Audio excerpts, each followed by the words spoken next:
Amen. Praise the Lord. Hallelujah. Hallelujah.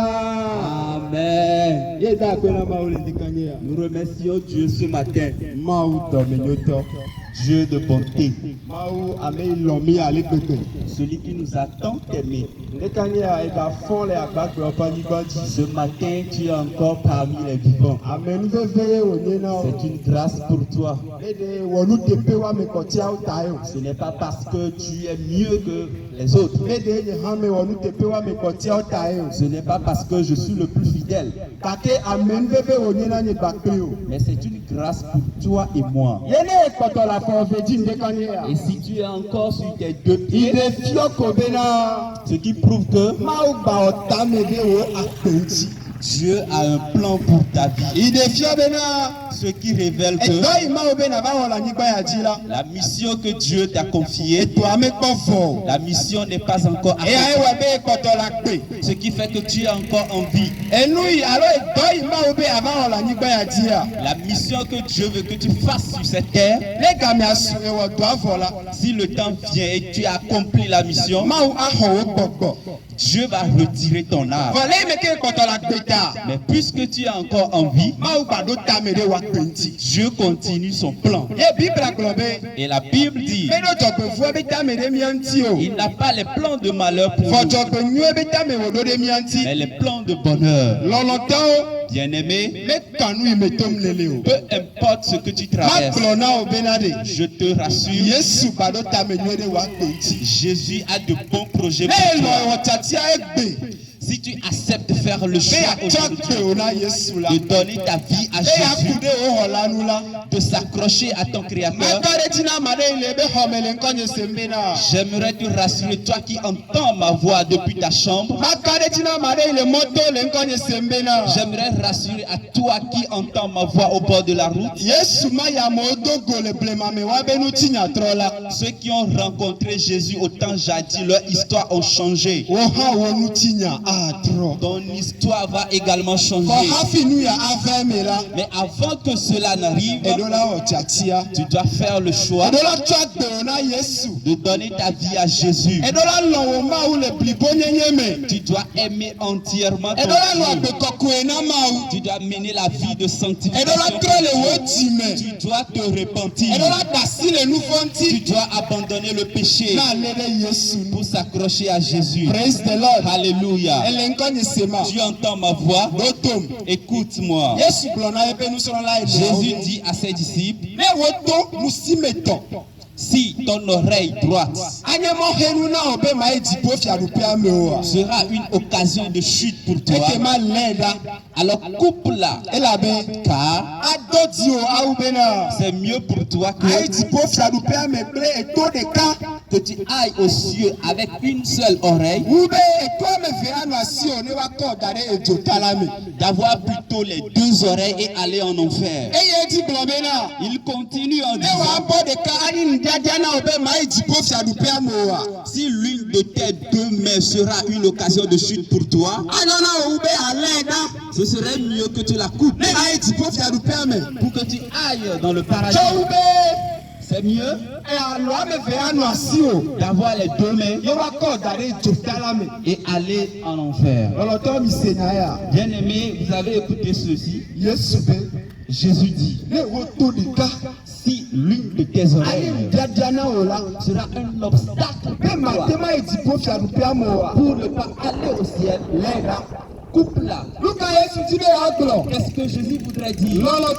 Bien-aimé, il n'y a rien dans cette vie qui sera un obstacle pour nous empêcher d'aller. C'est pour cela que Jésus a demandé, si ton pied sera une occasion de chute pour toi, coupe-le. Si le travail que tu fais sera un obstacle pour toi, si c'est l'argent qui sera une occasion. Alors laisse tomber pour que tu ailles au ciel. Si tu vas au royaume des cieux en étant pauvre, je dis c'est mieux que tu sois riche et aller en enfer. Je te pose cette question. Aujourd'hui, qu'est-ce qui t'empêche d'adorer ton Créateur? Écoute, je t'apporte pas. Je ne te parle pas d'un ministère. Mais celui qui a créé les cieux et la terre, je t'apporte ces paroles. Il a dit, qu'est-ce qui va t'empêcher dans cette vie d'aller au ciel? Car nous savons aujourd'hui que il y a beaucoup de malheurs dans cette vie. Le péché a pris place. Et le diable passe par tous les moyens pour empêcher les enfants de Dieu, pour attraper les créateurs, pour que nous puissions pas prendre part au royaume des cieux. C'est pour cela que Jésus a donné cette parabole. Si l'une de tes mains sera une occasion de chute pour toi, coupe-la. Certains sont riches. Certains ont du travail et ils ont abandonné l'église. Avant que quand tu étais au chômage, tu prenais soin de quand tu n'étais pas encore béni, tu prenais soin de ton adoration. Tu faisais le jeûne. Tu pries. Mais après avoir trouvé le travail, après que tu aies béni, tu donnes des excuses. Je suis fatigué, je peux pas aller. Je ne peux plus prier. Bien-aimé, Jésus dit, tout ce qui constituera un obstacle pour toi pour aller au ciel, enlève l'obstacle. Peut-être pour moi, c'est le travail. Mais pour toi, c'est autre chose. Qu'est-ce qui t'empêche d'adorer Dieu? Est-ce que c'est ton mari ou ta femme? Est-ce que c'est ton conjoint ou ta conjointe? Qu'est-ce qui est ton obstacle? Est-ce que c'est ton ami? Abandonne-les. Car la Bible que nous allons, la vie que nous menons aujourd'hui, c'est pas ça la plus importante. C'est la vie que nous allons mener après la mort qui sera la plus importante. Certains ont quitté cette terre en ayant 12 ans. Certains c'est à l'âge de 13 ans. Certains n'ont fait que 10 ans sur cette terre et puis sont partis. Mais quand ils sont morts, ça fait déjà des années. Je te pose cette question. Ils sont où actuellement? Où sont-ils? Tes parents t'ont quitté, cela fait 15 ans ou 50 ans. Où sont-ils? Mais la Bible nous fait savoir l'âme ne meurt pas. Le corps meurt. Car le corps c'est la poussière. Si quelqu'un meurt, Dieu juge son âme. L'âme va où? C'est ça la question. C'est pourquoi Dieu a dit la vie que nous allons mener sur cette terre n'est pas la plus importante. La plus importante, c'est la vie après la mort. Mais c'est en ce moment que tu puisses faire le bon choix. Quel choix as-tu fait? Qui tu es en train de suivre? Tu es en vie. Si tu meurs après, où est-ce que ton âme ira? Alléluia. Amen. Afrika weluvo ai le woku mebe. Où ton âme ira après ta mort. Afikanye luvo. Mon âme ira après ma mort. Afikanye luvo. Où mon âme ira Après ma mort. Afikanye luvo. Où est-ce que notre âme ira après notre mort? Afikanye luvo. Lenye kumegbe. Afikanye luvo. Lenye kumegbe. Ebe Africa wo luvo. Oh Jesus. Lewo kumegbe. Africa wo luvo. Où est-ce que ton âme ira après ta mort? Loloto. Bien-aimé, j'aimerais vous rassurer. Notre arrivée ici ce matin n'est pas un hasard. Peut-être que tu allais à l'église, tu as même reçu Jésus. Mais la vie que tu mènes, ne glorifie pas Dieu.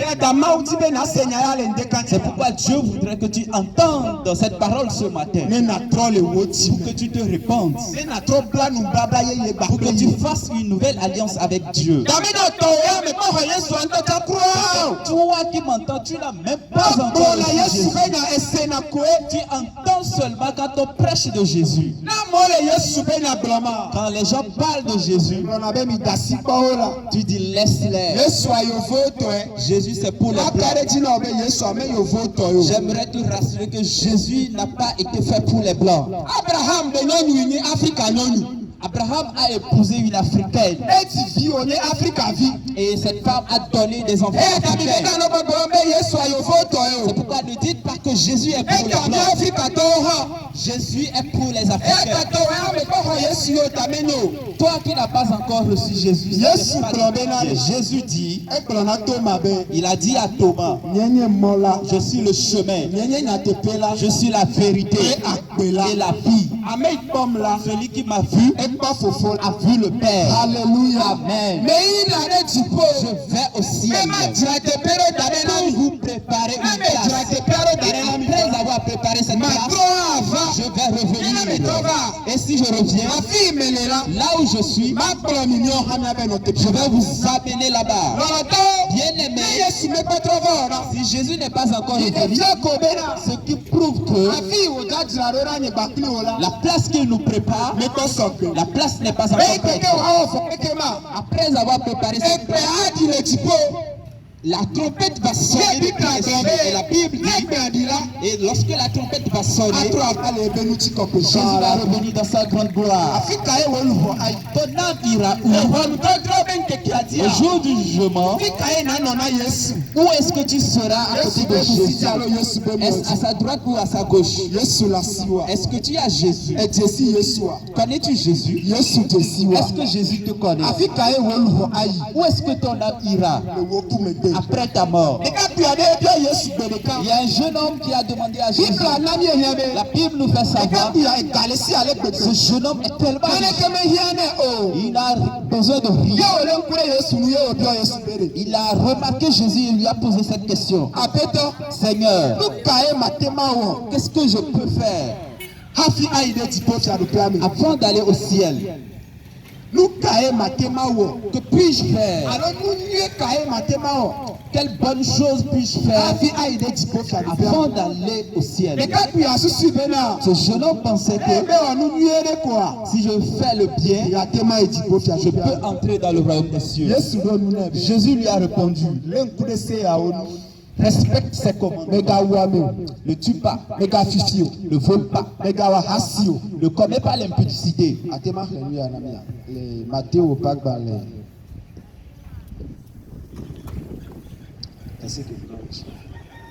Alléluia. Amen. Praise the Lord. Matthieu 19, du verset 23 au verset 24. Matthieu 19, 23 à 24. La Bible dit, Jésus dit à ses disciples, je vous le dis en vérité, un riche entrera difficilement dans le royaume des cieux. Je vous le dis encore, Il est plus facile à un chameau de passer par le trou d'une aiguille qu'à un riche d'entrer dans le royaume des cieux. Amen. Amen. Yesu do nuna ne kapi amen. Jésus répondit à ses disciples, à ce jeune homme, avant que tu n'ailles dans le royaume des cieux, ne tue pas, ne vole pas, ne commets pas l'impudicité, ne fais pas la divination, Faux témoignage aussi. ne donne pas de faux témoignages. Voilà. Tu vas aimer ton prochain comme toi-même. Tu vas honorer tes parents. Si tu respectes ces commandements, tu ne prendras pas au royaume. Ce jeune homme a dit, j'obéis déjà à tous ces commandements depuis mon enfance. Et Jésus réplique, maintenant, vends toutes tes richesses et suis-moi. Et si tu fais cela, après, tu auras une richesse. Bien aimé, écoutez cette histoire. Lorsque Jésus a dit cela, la Bible nous fait savoir cela était tellement difficile à ce jeune homme. Et il n'a pas pu répondre à Jésus. Et il est reparti. Et Jésus disait à ses disciples,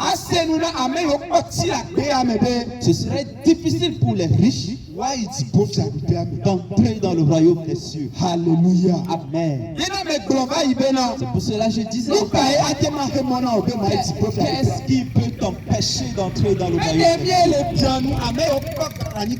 Nous n'envions pas les riches. Aussi, nous allons devenir riches.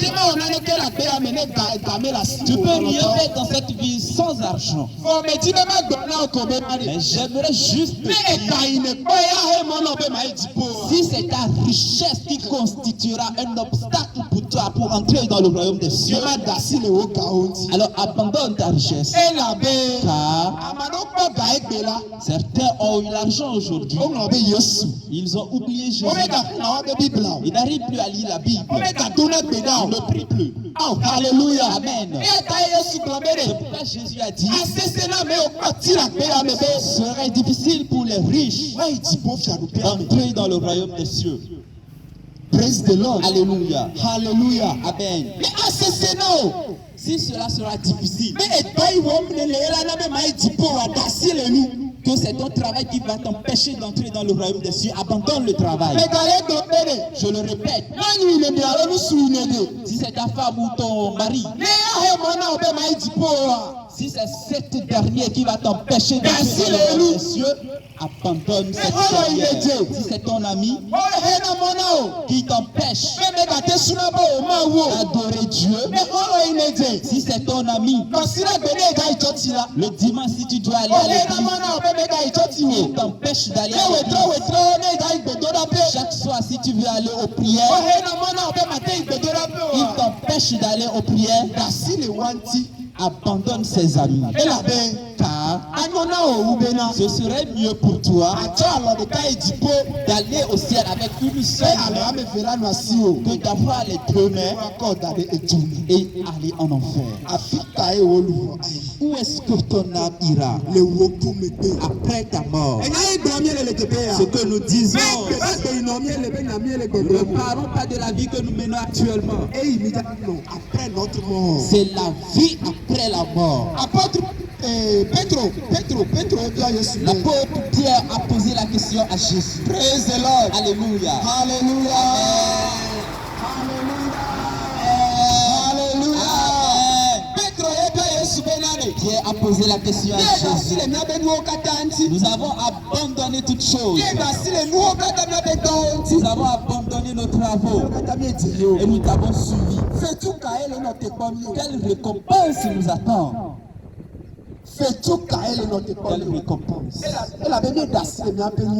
Car nous avons abandonné nos choses et nous t'avons suivi. Jésus lui a répondu. En vérité, je vous le dis. Lorsque le Fils de l'homme va revenir, lorsque le Fils de Dieu va revenir dans cette vie pour juger le monde, vous, Vous serez sur les 12 trônes. Praise the Lord. Alléluia. Vous serez sur les 12 trônes. Et vous allez juger avec moi. Ces 12 disciples attendaient une récompense. Quand ils ont marché avec Jésus. Ces 12 disciples ne sont plus sur cette terre actuellement. Aujourd'hui, c'est toi et moi. Lorsque Jésus voulait repartir, il leur a confié une mission. Il leur a dit, allez et faites de toutes les nations des disciples. Et en vérité, ces 12 disciples ont travaillé. La Bible nous fait savoir, on a coupé les têtes de certains à cause de Jésus. On a tué certains à cause de Jésus. Ils ont travaillé en esprit. Et après leur mort, ils ont montré des signes. Ils ont écrit des choses sur nous. Et nous qui sommes en vie aujourd'hui, nous devons marcher à cette parole. C'est pour cela que nous sommes venus dans ce quartier. Pour s'unir avec quelqu'un. Pour édifier une jeune femme. Pour faire de quelqu'un un disciple de Jésus. Celui qui est dans ce quartier. Toi qui es dans ce quartier, et tu entends ma voix, et tu n'es pas encore disciple de Jésus, je te rassure que Jésus nous a confié une mission. Il nous a recommandé de faire de toi un disciple de Jésus. Et si tu deviens son disciple, après ta mort, tu feras Jésus. Alléluia. Apôtre Paul a dit, qu'est-ce qui peut nous séparer de l'amour de Dieu? Est-ce la maladie? Est-ce la pauvreté? Est-ce les souffrances? Est-ce les tempêtes? Si c'est les situations difficiles, Jésus même a traversé les souffrances. Il a traversé plein de souffrances. Si c'est la maladie, même notre grand patriarche Job était dans la maladie. Si c'est les persécutions, on a persécuté notre frère Joseph. Même notre frère Daniel, on l'avait persécuté. On peut nous séparer de l'amour de Dieu. Qui est dans cette vie? Séparer de l'amour de Dieu. Certains, ils avaient juste attrapé des maladies. Et ils ont abandonné Jésus. Certains, on l'avait juste insulté.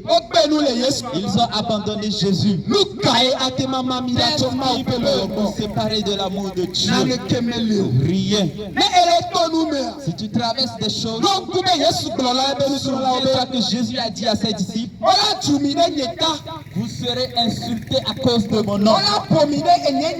Vous serez frappés à cause de mes paroles. Si cela devient même plus difficile, vous serez tués à cause de moi. Mais persévérez. Tenez fermement. Vous qui allez persévérer jusqu'à la fin, vous aurez la vie. Qu'est-ce qui peut nous séparer de l'amour de Dieu? Hallelujah. Amen. Praise the Lord. Hallelujah. Hallelujah. Amen. Apocalypse chapitre 3, le verset 20. La Bible dit, voici je me tiens à la porte et je frappe. Si quelqu'un entend ma voix et ouvre la porte, j'entrerai chez lui. Je souperai avec lui et lui avec moi. Amen. Amen. Apocalypse chapitre 3, verset 20. La Bible dit, voici je me tiens à la porte et je frappe. Si quelqu'un entend ma voix et ouvre la porte, j'entrerai chez lui et je souperai avec lui et lui avec moi. Amen. Amen. Jésus dit, je me tiens à la porte. Jésus parle de quelle porte? Jésus ne parle pas de la porte que tu as. Jésus ne parle pas de la porte physique. Jésus ne parle pas